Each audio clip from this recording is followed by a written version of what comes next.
Antes de ser la cara de la WWE, antes de los campeonatos, los Make-A-Wish, las ovaciones divididas, los memes, las burlas,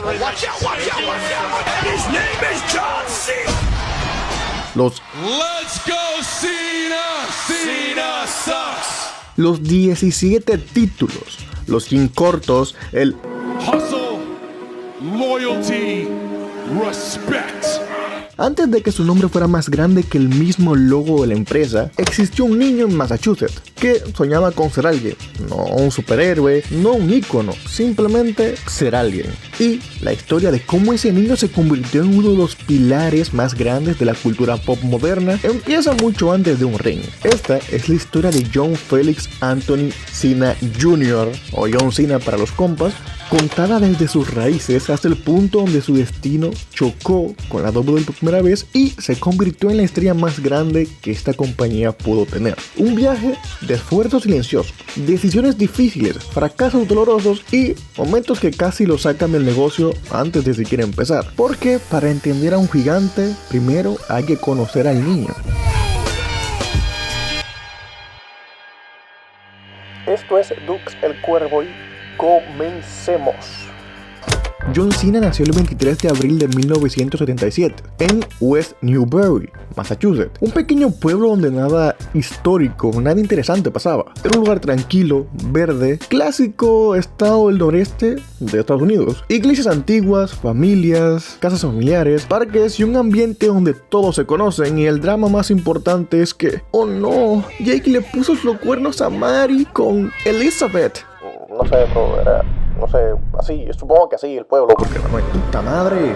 Su familia era ruidosa, intensa y sobre todo grande. John era el segundo de 5 hermanos varones, 5 machos bajo el mismo techo. Imagínate eso, luchas, gritos, competencias de todo tipo, comida desapareciendo de la mesa, empujones, travesuras, discusiones y también de vez en cuando cariño entre hermanos. Su padre, John Cena Sr., era un hombre extrovertido, ruidoso, algo teatral, fanático de la lucha libre. De hecho, él mismo trabajó como presentador. En el kayfabe era un heel, en empresas independientes bajo el nombre de Johnny Fabulous. No era el padre perfecto, pero sí era un padre que le dejó a su hijo algo importante: la idea de que el entretenimiento era un mundo mágico donde cualquiera podría convertirse en el personaje principal. Su madre, Carol, era el polo opuesto, tranquila, protectora, cuidadosa, el centro emocional de la familia. Y en medio de todo ese caos, ese ruido, esa mezcla de disciplina, exigencia y hermandad, John aprendió su primera gran habilidad: a sobresalir, no por necesidad, sino por naturaleza. En su infancia, John era el niño más fuerte ni el más rápido, pero sí el más determinado. En palabras del propio Cena, yo sabía que si quería lograr algo, nadie iba a venir a dármelo, tenía que ir y tomarlo. La gente hoy ve a Cena como un tanque humano de músculos y asume que siempre fue así, pero la realidad es muy distinta. De niño era pequeño, flaco, vulnerable físicamente. Sus hermanos solían ganarles en juegos bruscos y él contaría más tarde que eso fue lo que le empujó a empezar a entrenar. Cuando llegó la adolescencia, el bullying apareció. Algunos compañeros lo molestaban por ser callado, por vestir raro, por no encajar con los grupos populares. Un día, después de ser empujado y humillado en el colegio, Cena tomó una decisión que cambiaría su vida. Básicamente se metería al gimnasio y comenzaría a levantar peso.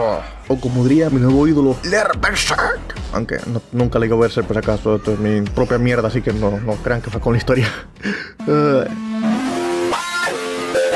Comenzó yendo a un gimnasio pequeño, rústico, lleno de pesas viejas y hombres enormes. Y allí, entre el metal oxidado, olor a sudor y esfuerzo puro, John empezó a forjar el cuerpo que lo definiría años después. Mientras otros adolescentes salían a fiestas, él entrenaba. Mientras otros descubrían el alcohol, él levantaba pesas. Mientras otros buscaban la validación, Cena encontró lo suyo en el sonido del metal chocando. John Cena fue a la Springfield College, una institución conocida por su programa deportivo. Allí se consolidó como un atleta completo. Jugó fútbol americano como fullback, ni puta idea de qué posición sea, la verdad, no sé de fútbol americano. Levantó pesas, hizo atletismo y se ganó una reputación de chico obsesionado con mejorar. Los entrenadores recuerdan a Cena como el tipo que llegaba primero y se iba último, que tenía una ética de trabajo y de entrenamiento enfermiza, pero incluso entonces nadie pensaba que sería luchador, mucho menos una estrella mundial. Después de todo, en los 90, la lucha libre estaba en una época caótica, impredecible, donde apenas apenas sobrevivían a los golpes de WCW y ECW. Sin embargo, un pequeño fuego ya se encendía en John, el fuego de querer dedicarse al entretenimiento.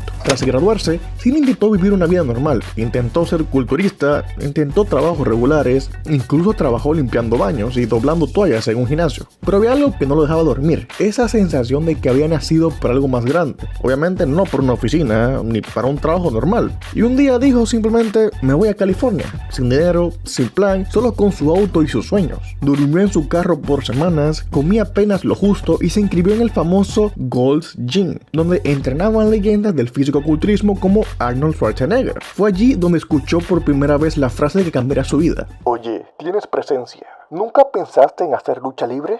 John se metió a entrenar en el Ultimate Pro Wrestling, UPW, una escuela independiente en Carolina. Y aquí viene lo interesante. El primer personaje de John Cena era un puto robot. Bueno, ese era su personaje. Se llamaba The Prototype. Un hombre, mitad cyborg. Totalmente ridículo, pero ahí empezó todo. Ese personaje era arrogante, musculoso, con promos exageradas, lleno de energía y torpe pero carismático. Ese gimmick llamó la atención de los reclutadores de la WWE, quienes lo invitaron a un tryout.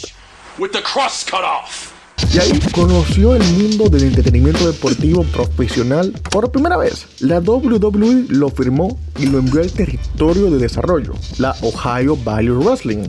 Aquí es donde la historia se pone legendaria. Cena entrenó en la Ohio Valley Wrestling junto a un grupo que hoy es mitología pura del wrestling. Serían Brock Lesnar, Batista, Randy Orton y Shelton Benjamin. Todos ellos jóvenes, hambrientos, atléticos y dispuestos a matar para llegar al roster principal de la WWE. Cena, en comparación, no era el más fuerte, era Lesnar, ni el más alto, era Batista, ni el más talentoso naturalmente. Y la gente diría que era más que nada Orton, ni el más explosivo, que era Sheldon, que era un atleta olímpico. Pero Cena tenía algo que ninguno tenía. Básicamente que era un hombre que no se apagaba, nunca se rendía, como dice su lema. En Ohio Valley Wrestling perfeccionó su personaje del Prototype, ganó un campeonato y empezó a generar ruido dentro del sistema, aunque aún nadie lo veía como la próxima cara de la empresa. De hecho, si hubieras preguntado en ese entonces quién será el próximo gran protagonista de la WWE, la gente te diría uno de los cuatro anteriores, o Lesnar, o Batista, o Orton, o Benjamin. Básicamente Cena no estaba en ese ranking, nadie lo veía para una próxima cara de la compañía. Lo normal, la verdad. El 27 de junio del 2002, en SmackDown, Kurt Angle lanzó un reto abierto. Don't be scared. I will take it easy on you. Entre los bastidores salió John Cena. La escena ahora mismo es histórica. Básicamente Kurt le dijo a Cena, ¿qué tienes tú que no tengan los demás? Cena lo miró y respondió, Ruthless aggression. Que para entender esto hay que entender que días antes de este SmackDown, Vince McMahon había subido y había dicho que él quería esto, él quería ver esa era, él quería ver la Ruthless Aggression, quería alguien que le trajera esa emoción, esa agresión desmedida. A lo que en ese show, Cena subió frente a Kurt Angle y le dijo, yo tengo Ruthless aggression. es que la puta madre, es que lo recuerdo y me excito. ¡Oh, me vengo! Bueno, llegando con la historia ya me desvié mucho. Después de que le dijo, yo tengo Ruthless aggression. lo abofeteó. Y fue un debut épico. El público emocionado, Angle sorprendido y Cena demostrando nivel. Pero, aunque parecía el inicio de una superestrella, la verdad Cena, luego de este buen inicio, decayó. Porque durante meses fue un luchador genérico, sin personaje, siempre perdiendo o apareciendo sin rumbo fijo. El entusiasmo inicial que le dio ese gran debut en la WWE se apagó. Detrás de cámaras muchos decían que Cena no iba a durar. No tiene un personaje claro, no conecta, básicamente no vende. Había tantos talentos en ascenso que Cena se estaba quedando atrás. No era un carismático como The Rock, no era técnico como Angle, no era impresionante físico como Lesnar, y la empresa comenzó a considerar cortarlo, básicamente darle de baja, despedirlo. John Cena estaba a semana o no sé, quizás días de perder su sueño y nosotros estaríamos ahora mismo sin la gran figura que es John Cena. Sí que eso hubiera pasado, claro. Hay historias reales dentro del backstage donde productores y agentes se aseguraban que Cena no estaba funcionando y la WWE en esa época no tenía paciencia con los talentos sin reacción del público, pero Cena tenía algo que no se compraba: no se enseñaba y no se podía fingir, tenía persistencia. Y entonces, gracias a su persistencia, ocurrió un milagro. Bueno, ocurrió un milagro en una fiesta de Halloween, por si no entienden. Esto ya es algo que se dice. O sea, los DC han dicho que esta historia es real, pero a ciencia cierta nosotros no podemos saberlo porque sabrán lo que estaban ahí, nosotros no. A nosotros nos llegan lo que ellos han dicho de esa fiesta. Pues, durante una gira, varios luchadores hicieron una fiesta de Halloween en un bus. Cena no tenía un disfraz preparado, así que improvisó. Se vistió como rapero y empezó a rimar y a improvisar para entretener a los compañeros, a sus compañeros de trabajo. Mientras todos se reían, se sorprendieron y quedaron enganchados con su talento natural para el freestyle, Stephanie McMahon, la hija del dueño, lo escuchó desde el pasillo y le dijo: ¿por qué no haces eso en televisión? Y así, sin plan previo, sin guión y sin comité creativo, nació John Cena, The Doctor of Thuganomics. O sea, el John Cena rapero, por si, no sé, por si mi inglés no se entiende o no sé. Después de la fiesta de Halloween del roster principal, Stephanie le dijo a John Cena, como dije anteriormente: óyeme, ¿puedes hacer eso en cámara? El freestyle. Y John Cena dijo: mami, si tú quieres, yo hago lo que sea en vivo. Yo bailo, canto, todo. Aquí hacemos de todo. Con que no me voten, no hay problema. Y así se abrió la puerta a su renacer. La WWE le dio un micrófono sin filtro. Cena improvisaba,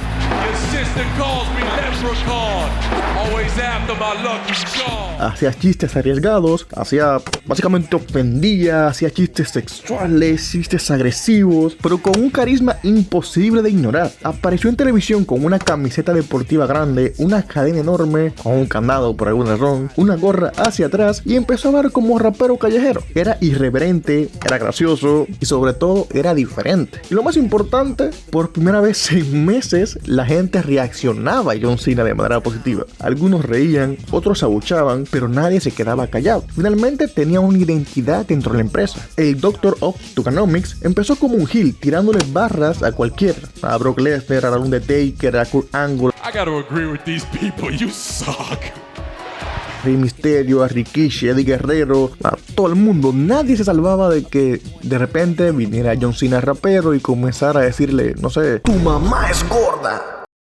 O no sé rapear. Pero su primer gran feudo fue con el Big Show para consolidarlo. El Big Show en ese entonces era una montaña humana, un absoluto perfecto para un joven ambicioso. Cena lo enfrentó por el campeonato de Estados Unidos, un título que estaba siendo ninguneado desde hace muchísimos años, y él lo resucitó a punta de su personalidad. En WrestleMania 20, Cena abrió el show con un rap en vivo, ridiculizando a Big Show mientras la gente gritaba cada línea. Ese día ganó su primer campeonato en la WWE. No era un título top, no era el campeonato mundial, no era el campeonato pesado, pero fue el inicio de un mito, fue el inicio de la carrera, fue el inicio de los títulos de John Cena. Ahora mismo la gente no recuerda bien que en esos tiempos el título de Estados Unidos estaba muerto, como dije anteriormente. Era un cinturón de transición, sin historia reciente, sin prestigio, y Cena lo convirtió en un símbolo de ascenso, una plataforma para rivalidades fuertes. Un cinturón cool que a la gente le gustaba cuando lo defendía, un objeto que vendía mercancía, un título que abría la puerta a la escena main event. Sus defensas más populares, las mejores, incluían a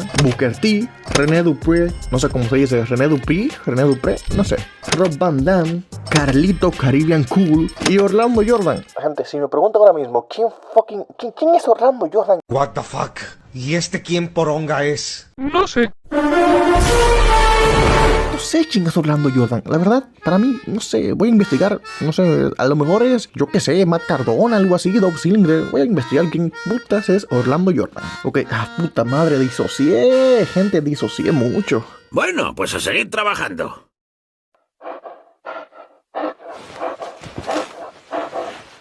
Y cada rivalidad venía acompañada de un rap, una burla, una batalla verbal y un momento viral. Era la primera vez que desde The Rock alguien tenía ese nivel de flow natural. Cuando un novato empieza a volverse popular, en WWE pasa algo muy específico, y es que la envidia aparece. A Cena no le agradaba a todos.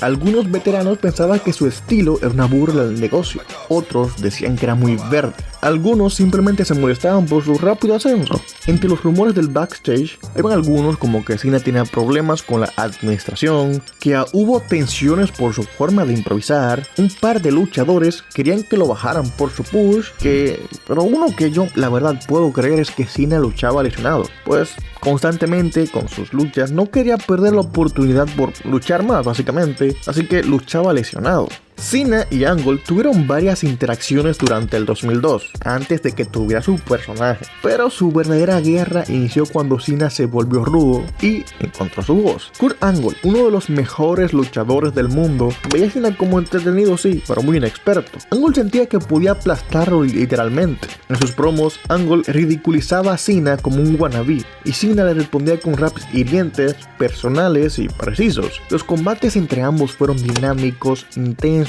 con el público gritando y con la sensación de que Cena crecía ante los mejores. Angle lo respetó muchísimo más después de ver su capacidad para vender, improvisar y adaptarse a las luchas. Uno de los capítulos más poco mencionados, pero más importantes de esa etapa, fue su rivalidad corta con Brock Lesnar. Gente, yo no soy fanático de Brock Lesnar, no me gusta Brock Lesnar, y es que para mí empezó aquí, porque la verdad, Cena en este feudo que tuvo con Brock Lesnar empezó imitando el look de Lesnar, parodiándolo y ganándose el odio total del público, pero también la atención del propio Lesnar. La lucha entre ambos mostró algo claro. Cena todavía no estaba listo ni física, ni mentalmente, ni técnicamente para estar en la cima. Lesnar lo destruyó, y para mí aquí empezó mi odio hacia Lesnar, porque básicamente destruyó a mi ídolo, destruyó a mi papá, güey, mi papá. Para finales del 2003, algo raro empezaba a pasar. La gente estaba gritando todos los raps de Cena, se reían con él, querían verlo ganar, querían verlo humillar a heels, querían verlo brillar. Y el heel más carismático del programa empezó a recibir básicamente el trato del face. Comenzaron a ver al villano como si fuera un héroe, y Vince McMahon lo notó. Y el público explotó cuando llegó el true face de Cena, ayudando a Eddie Guerrero y Rob Van Dam junto con otros babyface del roster. Cena se convirtió en un héroe, pero no era un héroe clásico. Era vulgar, irreverente, agresivo, callejero, desafiante y sobre todo muy gracioso. Era un héroe para la era post-Attitude, donde la actitud puto chiste de mierda, donde la actitud aún era necesaria, pero ya no podía cruzar ciertas líneas. Entre el 2003 y 2005, Cena tuvo su pick como personaje rapero. Sus momentos más emblemáticos en esta era fueron sus raps contra Brock Lesnar, su feudo contra Carlito, la guerra con Booker T por el US Title, la cobertura en revista que tuvo en ese tiempo John Cena y la conexión que tuvo con los niños y adultos. Básicamente era un target difícil que le guste un mismo personaje a los niños y los adultos. Y más en ese tiempo. En ese tiempo no era como, no sé, no era lo mismo que ahora, donde a los niños... No, es que me gusta Jey Uso, porque Jey... Puto Jey Uso, ¿cómo te odio? Nunca había visto tanta caca junta. Devastation. Sigue un feudo que marca oficialmente el ascenso de Cena al estatus de estrella más grande.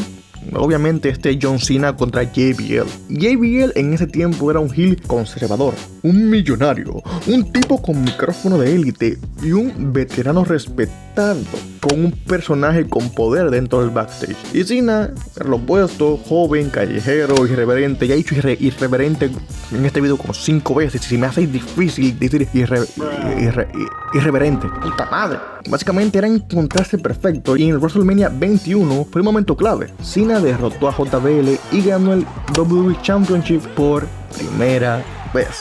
Ese exacto momento transformó su carrera para siempre. Esto marcó la muerte oficial del Doctor of Thuganomics. Mató al Cena rapero porque la empresa ahora quería verlo más grande, más universal, más vendible, más PG. Vince ya tenía en mente el próximo rol para John Cena. Ya no sería un rapero, sería la cara de toda la empresa. Pero ese cambio vendría con un precio bastante alto.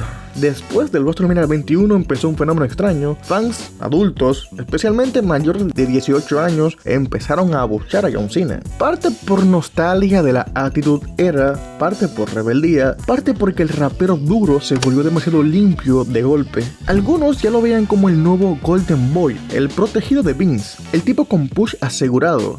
Y Cena lo sabía, pero también sabía algo más. Estaba entrando en la etapa más dura de su vida, donde tendría que cargar con un peso que solo unos pocos antes que él habían soportado. Básicamente se estaba volviendo en la cara de la compañía, al igual como lo fue Hulk Hogan antes de él, al igual como lo fue Stone Cold Steve Austin antes de él, y al igual que lo fue La Roca. Pero para el año 2008, Cena había dejado de ser el rapero rebelde que surgió de la nada.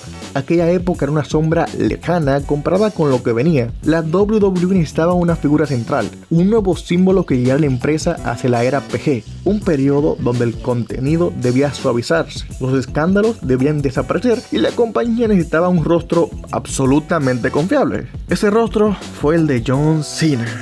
Pero ser la cara de un imperio no es solo pasar en pósters, hacer portadas de videojuegos o encabezar WrestleMania. Implicaba una responsabilidad imposible. Estar siempre presente, siempre saludable, siempre impecable, siempre fuerte, siempre perfecto. John Cena no fue elegido porque fuera indestructible. Fue elegido porque estaba dispuesto a intentarlo, aunque eso le costara el cuerpo y la reputación. La siguiente etapa de su carrera será un viaje lleno de logros inimaginables, pero también batallas internas, traiciones en el backstage, decisiones que vieron al público y un legado que tardó más de una década en ser comprendido.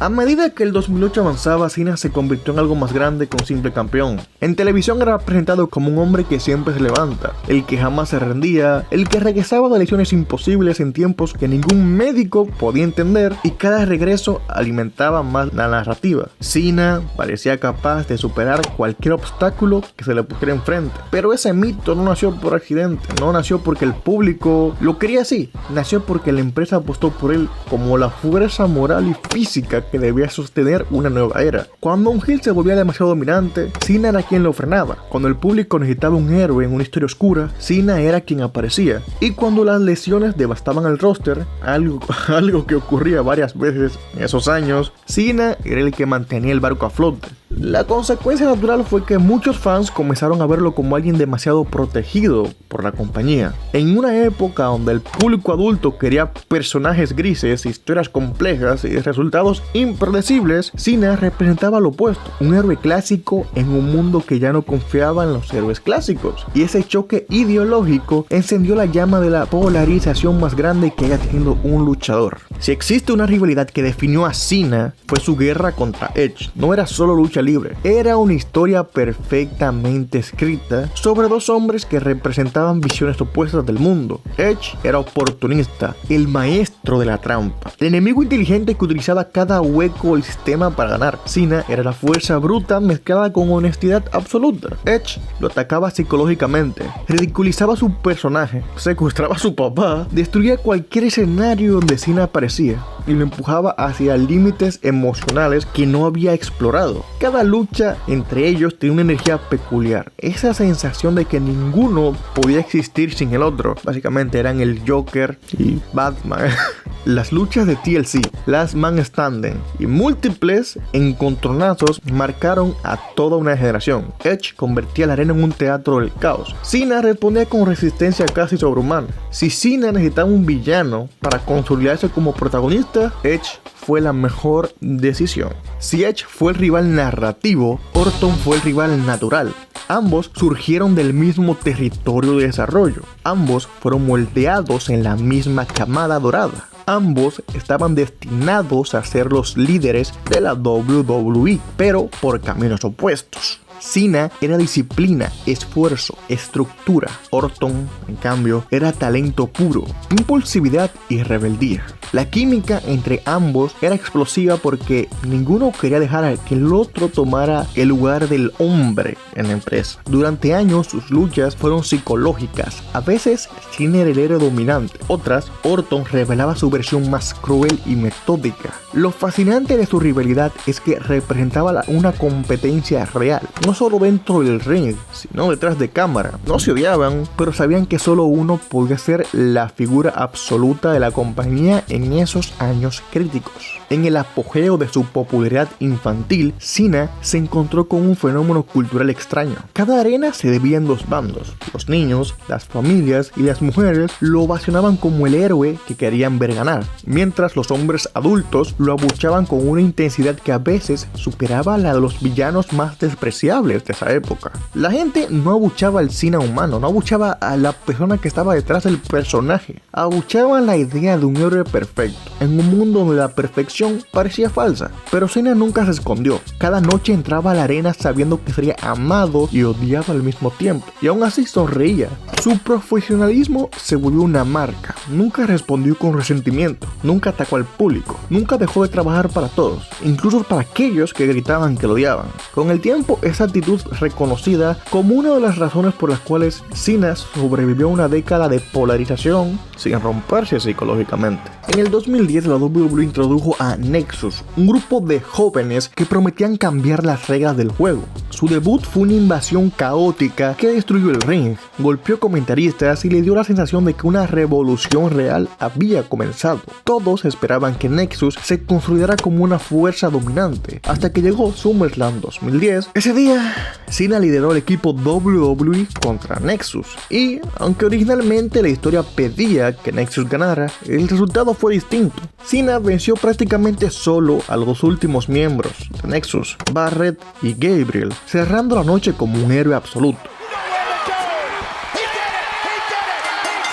Años después, el propio Cena reconoció que fue un error. Edge y Jericho, sus compañeros en esa historia, contaron públicamente que Cena entendió demasiado tarde que su victoria había frenado el ascenso de una nueva generación. Este momento sería utilizado por los fans para justificar parte de resentimiento hacia su booking, hacia su guión básicamente, hacia no sé cómo explicarlo, su historia, su desarrollo, como lo quieran decir. También será un ejemplo de lo difícil que era ser la cara de la compañía, pues cada decisión se convertía en una sentencia que lo perseguía. Cuando CM Punk lanzó su famoso Pipe Bomb en el 2011, el mundo de la lucha libre se sacudió. Punk representaba todo lo que el público adulto quería: la sinceridad brutal, ser antisistema, su sarcasmo, su autenticidad. Era la antítesis del John Cena corporativo. Lejos de ser una guerra de odio real, entre Cena y Punk existía un respeto genuino. Cena sabía que Punk había capturado una energía cultural que él jamás podía tener, y eso no lo amedrentaba, en cambio lo motivaba. En Money in the Bank 2011, en Chicago, una obra maestra, Punk entró desde la multitud que lo veneraba como un mesías moderno. Cena entró entre abucheos ensordecedores, pero sin perder un ápice de dignidad. La lucha fue un espectáculo de técnica, drama y narrativa. Punk salió como campeón y Cena perdió, pero esa derrota consolidó a Cena en otra faceta de su legado. El hombre dispuesto a hacer lo correcto para la historia, incluso si eso lo hacía quedar mal. En el 2012 y 2013, Cena enfrentó al único hombre cuyo nivel mainstream superaba el suyo, The Rock. Era un choque generacional, el héroe del pasado contra el héroe del presente. The Rock lo atacaba con ingenio y burla. Cena respondía con franqueza y retos directos. Su rivalidad tenía capas. The Rock representaba la era del carisma desbordado. Cena representaba la era del trabajo constante. La primera lucha en WrestleMania la ganó The Rock. Un año después, Cena lo derrotó y obtuvo una validación simbólica. Ya no era el heredero, ahora él era el líder. La WWE rara vez mostraba cuán lesionado estaba Cena, pero esa etapa fue un desfile de dolor físico, desgarros musculares, operaciones de hombro, rodillas que necesitaban descanso, codos con inflamaciones grotescas, espaldas sometidas a cargas inhumanas, golpes repetidos de cientos de libras. Básicamente el cuerpo de Cena ya estaba como, a poquito nada de romperse por completo.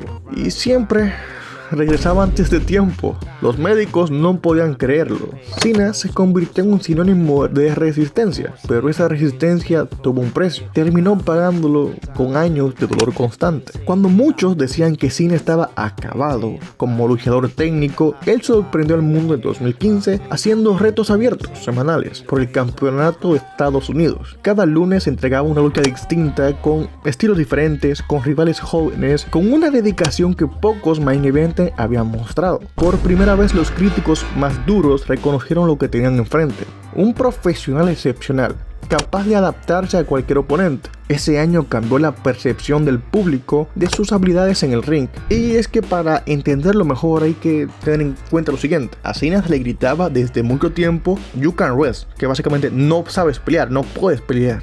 La forma que tiene la comunidad de decir a un luchador: bro, todo lo que tienes no te lo ganaste. Y con ese reto Cena demostró que sí sabe luchar, simplemente que como cara de la compañía, su trabajo no le permitía dar el 100%. ¿Por qué? Porque tenían que cuidarse, ¿me entiendes? No puede siempre mostrar el 100%, porque cuando quiera mostrar el 100%, la gente no se va a sorprender. Su carisma lo llevó al cine. Primero papeles pequeños, luego comedia y luego terminó en acción. Pero hizo películas como Rápido y Furioso, hizo proyectos en HBO, series del universo DC, Peacemaker, programas de televisión, entrevistas. Básicamente Cena ha hecho de todo.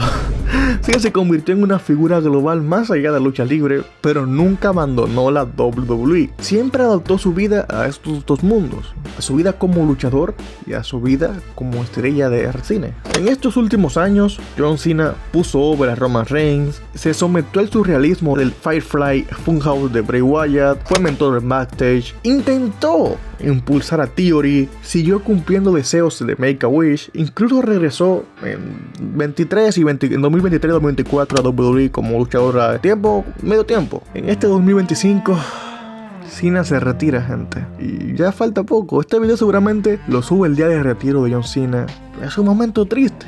Imagínate, un hombre que ha estado 20 años en la compañía ya se retira. Bueno, lo tiene merecido, ha hecho muchísimo por la compañía, pero aún así, como fanático, es raro pensar que John Cena se retira y este es su último año. Bueno, ya cuando este video lo suba, gente, va a ser su última lucha. Y es raro pensar que ya no se va a ver John Cena en una lucha, no se va a ver a John Cena luchando. Vamos a verlo únicamente en televisión o como invitado, pero ya no vamos a disfrutar de sus buenas luchas.